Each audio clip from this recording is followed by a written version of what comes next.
Era uma noite de outono, e o vento frio soprava pelas ruas desertas da pequena cidade onde eu morava. Eu sou Marcos, e quero compartilhar uma história que até hoje me deixa arrepiado. Uma história real que mudou a minha vida para sempre. Tudo começou quando eu ainda era criança, por volta dos meus 9 anos.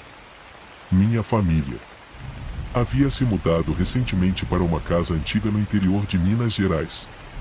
A casa era grande, com um jardim espaçoso e muitas árvores frutíferas.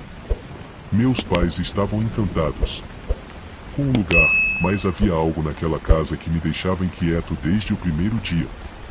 Uma tarde, enquanto explorava o sótão, encontrei uma caixa de madeira velha e empoeirada. A curiosidade infantil falou mais alto, e eu a abri. Dentro da caixa, havia várias bonecas antigas. Eram bonecas de porcelana, com olhos grandes e vidrados, roupas de época e um semblante que, mesmo sorridente, me dava arrepios. Uma delas, em particular, chamou minha atenção. Ela usava um vestido branco de renda e um chapéu com fitas vermelhas. Parecia ter sido a favorita de alguém. Levei a boneca para o meu quarto, sem contar a ninguém. Coloquei-a em uma prateleira, onde ela ficou, me observando com aqueles olhos de vidro. Naquela noite, tive dificuldade para dormir. A sensação de estar sendo observado era intensa. Mas, sendo criança, achei que era apenas a minha imaginação. Os dias passaram e coisas estranhas começaram a acontecer. Objetos mudavam de lugar. Portas se abriam e fechavam sozinhas, e sussurros eram ouvidos pela casa à noite. Meus pais começaram a perceber também, mas sempre atribuíam tudo a explicações lógicas, correntes. De ar, a casa velha rangendo, etc. No entanto, eu sabia que havia algo mais. Uma noite, acordei com um barulho de risadas infantis. Olhei em volta e, para o meu horror, vi a boneca que eu havia trazido do sótão sentada na minha cama, com os olhos fixos em mim. Pulei da cama e corri para o quarto dos meus pais, contando o que havia acontecido. Eles me acalmaram e disseram que era apenas um sonho. Mas eu sabia que não era. As coisas ficaram ainda mais estranhas quando minha tia Helena veio nos visitar. Ela era uma mulher muito religiosa e tinha um forte sexto sentido para coisas sobrenaturais. No momento em que ela entrou na casa, senti que algo estava diferente. Ela olhou em volta, inquieta, e pediu para ver todos os cômodos. Quando chegou ao meu quarto e viu a boneca, sua expressão mudou completamente. Ela ficou pálida e pediu para falar com meus pais em particular. Eu fiquei do lado de fora da sala, tentando ouvir o que diziam. Ela contou que sentia uma presença maligna na casa, e que a boneca era a fonte de tudo. Aconselhou meus pais a se livrarem dela imediatamente. Meus pais, que até então eram céticos, decidiram seguir o conselho de tia Helena. Naquela noite, levamos a boneca para um lugar afastado e a enterramos em um buraco fundo, rezando para que aquilo resolvesse os problemas. Os dias seguintes foram tranquilos. A casa voltou ao normal, e as estranhas ocorrências cessaram. Achei que tudo havia acabado. Mas, alguns meses depois, as coisas voltaram a piorar. Desta vez, os eventos eram ainda mais intensos. Ouviam-se gritos durante a noite. Sombras eram vistas pelas janelas e o ar estava sempre pesado, como se algo ou alguém estivesse nos observando. Foi então que minha tia Helena nos contou a verdade. Anos antes, aquela casa havia pertencido a uma mulher que praticava rituais satânicos. Ela usava bonecas em seus rituais, acreditando que poderia transferir almas humanas para dentro delas.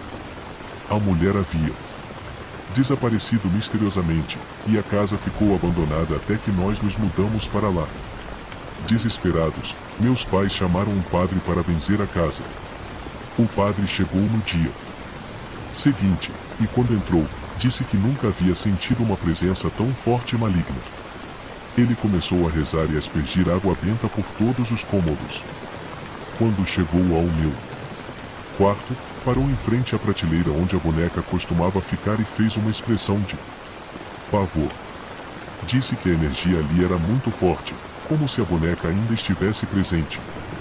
Decidido a acabar com aquilo de uma vez por todas, o padre sugeriu que fizéssemos uma investigação mais profunda.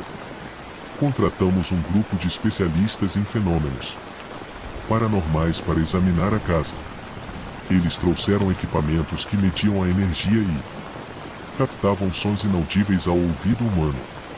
Naquela noite, enquanto os especialistas faziam seu trabalho, todos nós estávamos na sala, apreensivos.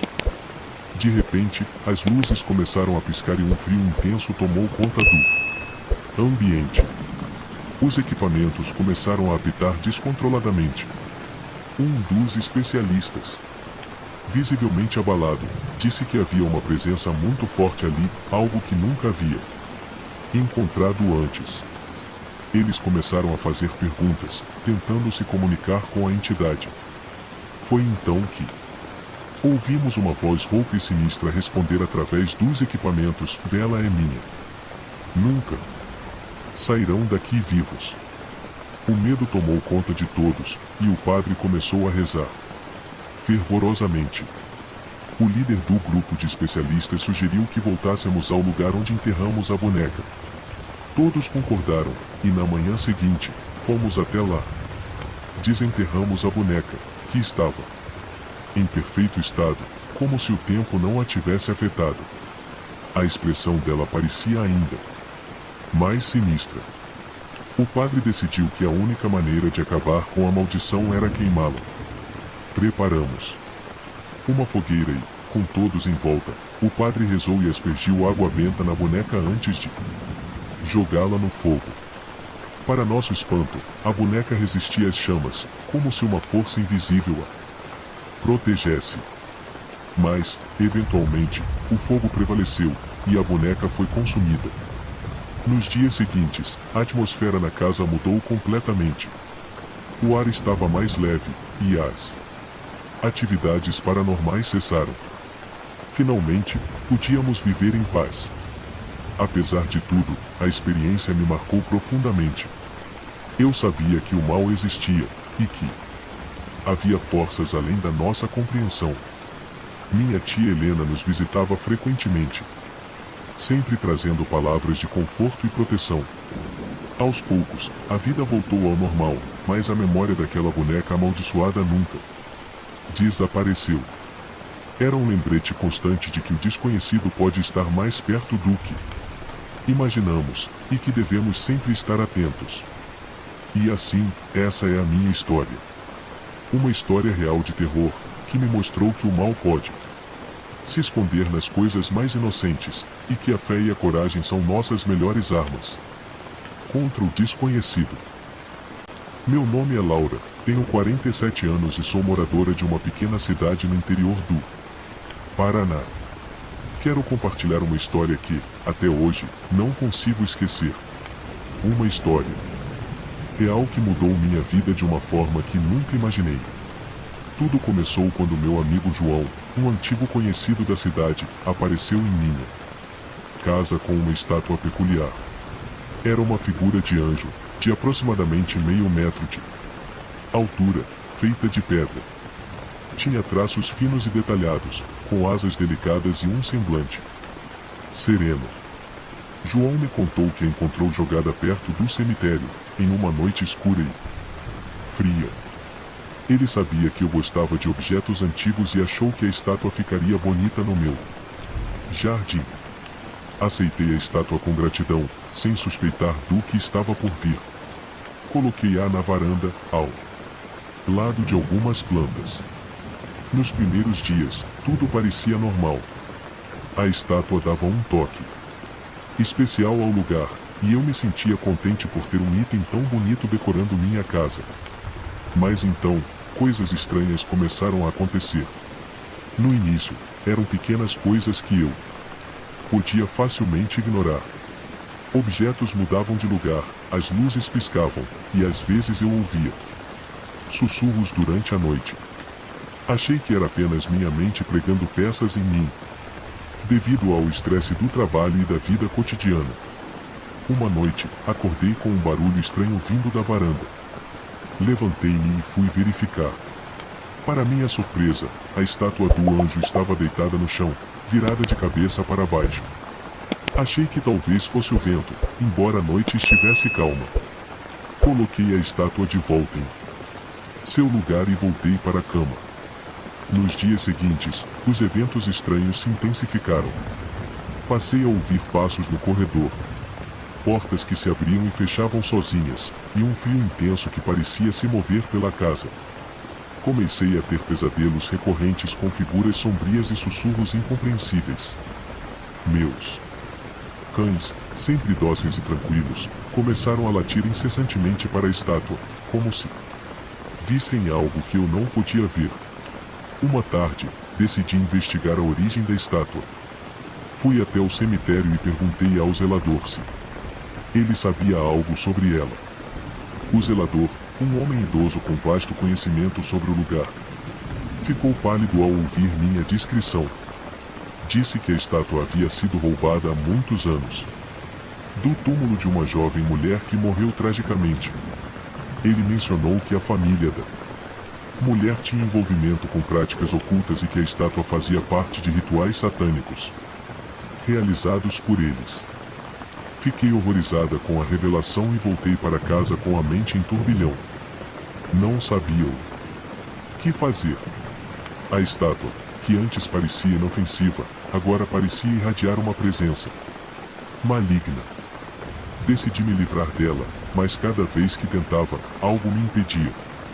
Sentia uma força invisível que me paralisava e sussurrava em meus ouvidos para que eu a mantivesse. Desesperada, procurei ajuda com minha amiga Carla, que era sensitiva. Quando ela chegou à minha casa, sua expressão mudou instantaneamente. Disse que sentia uma energia muito negativa e que a estátua era a fonte de tudo. Ela sugeriu que fizéssemos um ritual de purificação para tentar livrar minha casa dessa presença maligna. Concordei, já que não sabia mais o que fazer. Naquela noite, Carla trouxe velas, incensos e alguns cristais. Preparou o ambiente e começou o ritual. Enquanto ela recitava orações e cânticos, um vento gelado varreu a sala. As velas tremeluziram e os cães começaram a uivar do lado de fora. Carla parecia concentrada, mas sua expressão mostrava que estava enfrentando algo poderoso. De repente, as luzes da casa se apagaram e ficamos em completa escuridão. Ouvi sussurros e risos sinistros vindo de todos os lados. Carla continuou a recitar as orações, mas parecia estar perdendo forças. Foi então que um grito agudo ecoou pela sala, fazendo meus pelos se arrepiarem.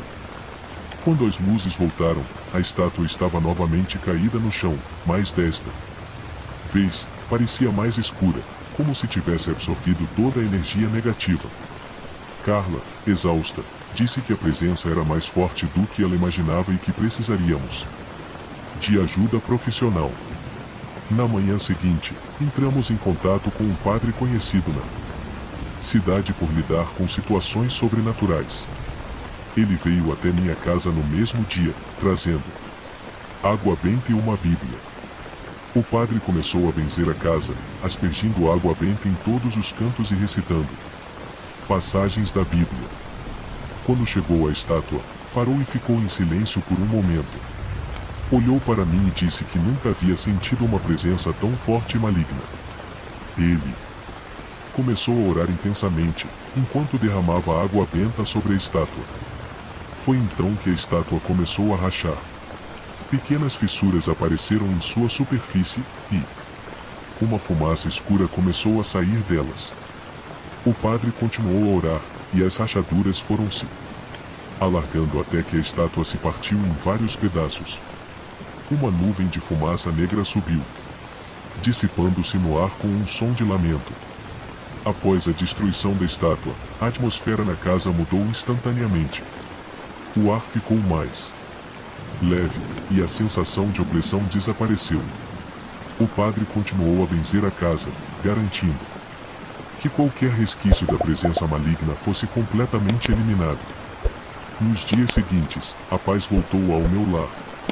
Os cães pararam de latir sem motivo, os objetos não se moviam mais sozinhos, e os sussurros cessaram. Carla voltou para uma última visita e confirmou que a energia negativa havia desaparecido. Agradeci profundamente a ela e ao padre por me ajudarem a superar essa experiência aterradora. No entanto, a história não terminou aí. Alguns meses depois, enquanto organizava algumas caixas no sótão, encontrei um velho diário que pertencera à antiga dona da estátua. Folheando as páginas amareladas, descobri detalhes perturbadores sobre os rituais que ela praticava e como a estátua era um elemento central em suas invocações. Havia relatos de encontros com entidades sombrias e descrições detalhadas dos rituais satânicos realizados no cemitério. Descobri que a estátua não apenas representava um anjo, mas era um receptáculo para aprisionar uma alma perdida, uma espécie de guardiã de forças malignas. A jovem mulher acreditava que, ao canalizar essas forças, poderia obter poder e controle sobre a vida e a morte. Compreender o contexto sombrio da estátua me fez perceber a profundidade do perigo que eu havia trazido para minha casa. Decidi queimar o diário, não querendo que essas informações caíssem nas mãos erradas. Era melhor queimar tudo e deixar o passado assombrado para trás. Após esse evento, tomei algumas precauções. Comecei a frequentar a igreja com mais regularidade, buscando proteção espiritual. Também me envolvi em práticas de meditação e limpeza energética, buscando manter meu lar livre de qualquer influência negativa. A experiência me ensinou a ser mais cautelosa com objetos antigos e a sempre investigar suas origens antes de trazê-los para casa. Apesar de toda a turbulência, a experiência também me trouxe novas amizades e uma maior compreensão das forças invisíveis que nos cercam. Carla e eu nos tornamos mais próximas, e o padre continuou a ser um ponto de apoio espiritual importante na minha vida. Hoje, posso finalmente dormir tranquila, sabendo que aquela estátua maligna e sua influência foram destruídas. Mas a memória dos eventos ainda me acompanha, um lembrete constante de que o mal pode estar à espreita nos lugares mais inesperados e que devemos sempre estar vigilantes. Esta história é real, e ao compartilhá-la, espero que outros possam aprender com meus erros e evitar trazer para suas vidas objetos que carregam consigo uma história de trevas e sofrimento. Meu nome é Ricardo. Tenho 35 anos e moro em uma pequena cidade no interior de São Paulo. Quero compartilhar uma história real que aconteceu comigo há alguns anos, uma experiência aterradora que mudou minha vida para sempre. Tudo começou quando um velho amigo meu, Carlos, apareceu na minha casa com um presente inusitado. Era um pentagrama de metal, detalhadamente entalhado com símbolos estranhos que eu não reconhecia. Carlos, sempre fascinado por objetos esotéricos, disse que havia encontrado o pentagrama durante uma de suas caminhadas noturnas pela mata próxima à cidade. Ele não sabia exatamente o que era, mas achou que ficaria interessante na decoração da minha sala. Achei o presente curioso e, sem suspeitar de nada, aceitei. Coloquei o pentagrama na parede da minha sala de estar, acima da lareira. Nos primeiros dias, admirei a peça, achando que dava um toque de mistério ao ambiente. Mal sabia eu que esse mistério logo se tornaria um pesadelo. Logo após pendurar o pentagrama, comecei a notar coisas estranhas acontecendo na minha casa. Pequenos objetos desapareciam e reapareciam em lugares diferentes, as luzes piscavam. E havia um frio constante na sala, mesmo quando o clima lá fora estava quente. Achei que eram apenas coincidências ou problemas elétricos, e não dei muita importância. Mas as coisas pioraram. Comecei a ouvir ruídos estranhos durante a noite, passos, sussurros. E, às vezes, risos sinistros que ecoavam pela casa. Uma noite, acordei com uma sensação de sufocamento, como se algo ou alguém estivesse pressionando meu peito. Quando consegui me levantar e acender a luz, não havia nada lá. Apenas o pentagrama na parede, refletindo. Uma luz pálida e fria. Conversei com Carlos sobre o que estava acontecendo, mas ele achou que eu estava exagerando. Sugeriu que talvez eu estivesse estressado com o trabalho e que minha mente estava pregando peças em mim. No entanto, algo dentro de mim dizia que era mais do que isso. Decidi investigar a origem do pentagrama. Levei uma foto dele para um amigo meu, Roberto, que era estudioso de ocultismo. Quando viu a imagem, Roberto ficou visivelmente preocupado. Ele disse que aquele pentagrama não era um simples símbolo esotérico, mas uma ferramenta usada em rituais de satanismo. Os símbolos gravados eram sigilos de demônios, e o objeto provavelmente havia sido usado em rituais de invocação. Roberto me aconselhou a me livrar do pentagrama imediatamente, mas eu já estava apavorado demais para lidar com isso sozinho. Pedi a ele que viesse até minha casa para me ajudar a desfazer a maldição que parecia pairar sobre mim. Ele concordou e trouxe consigo alguns itens de proteção e cristais, sal grosso e incenso de mirra. Naquela noite, Roberto preparou um círculo de proteção ao redor do pentagrama e começou a recitar orações e cânticos de purificação. Enquanto ele trabalhava, a temperatura na sala caiu. Drasticamente as velas começaram a tremeluzir. De repente, ouvimos um grito agudo vindo do nada, seguido por um vento forte que varreu a sala, apagando todas as velas. Quando as luzes se apagaram, ficamos na escuridão total. Senti uma presença maligna ao meu redor, algo que eu não conseguia ver, mas podia sentir. Roberto continuou a recitar as orações, mas parecia estar lutando contra uma força invisível. Foi então que o pentagrama caiu da parede, como se tivesse sido arrancado por mãos invisíveis, e se partiu ao meio no chão. O ar ficou pesado e abafado, e a sensação de opressão era quase insuportável. Roberto pegou os pedaços do pentagrama e, usando sal grosso e água benta, tentou neutralizar a energia negativa. Depois de um tempo, a atmosfera começou a melhorar, mas eu sabia que ainda não estávamos seguros. Nos dias seguintes, Roberto e eu consultamos um padre local conhecido por lidar com casos de possessão e atividades paranormais. O padre veio até minha casa, trazendo água benta, uma bíblia e um crucifixo. Quando entrou na sala, ele imediatamente sentiu a presença maligna e começou a benzer a casa. Enquanto o padre recitava as orações e aspergia água benta, uma sensação de paz começou a tomar conta do ambiente. No entanto, ele disse que a energia negativa era muito forte e que precisaríamos de um ritual mais poderoso para nos livrar completamente da maldição. Ele sugeriu que queimássemos os restos do pentagrama e que fizéssemos uma série de orações de proteção durante vários dias. Preparamo-nos para o ritual de purificação final. Montamos uma fogueira no quintal e, com o padre ao nosso lado, começamos a rezar. Colocamos os pedaços do pentagrama no fogo e, para nosso espanto, ele não queimava de imediato. Parecia resistir às chamas, como se uma força invisível o estivesse protegendo. O padre continuou a orar e a aspergir água benta até que, finalmente, o pentagrama começou a se desintegrar.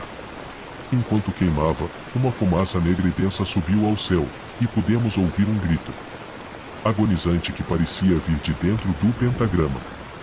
Foi uma experiência assustadora, mas, quando tudo terminou, a sensação de alívio foi indescritível.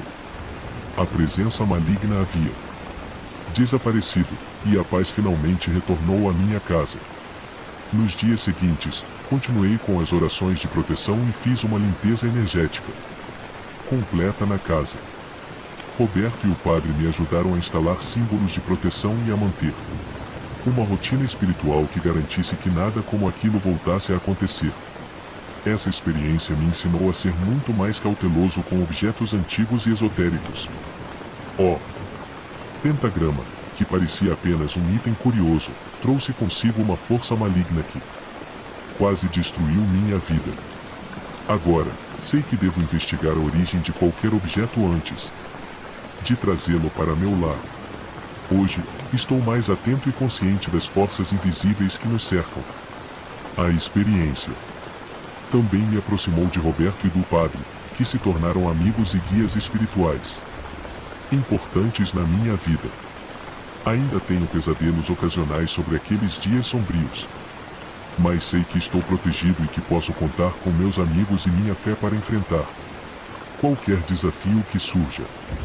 Ao compartilhar minha história, espero que outros aprendam com meus erros e evitem trazer para suas vidas objetos que carregam consigo uma história de trevas e sofrimento.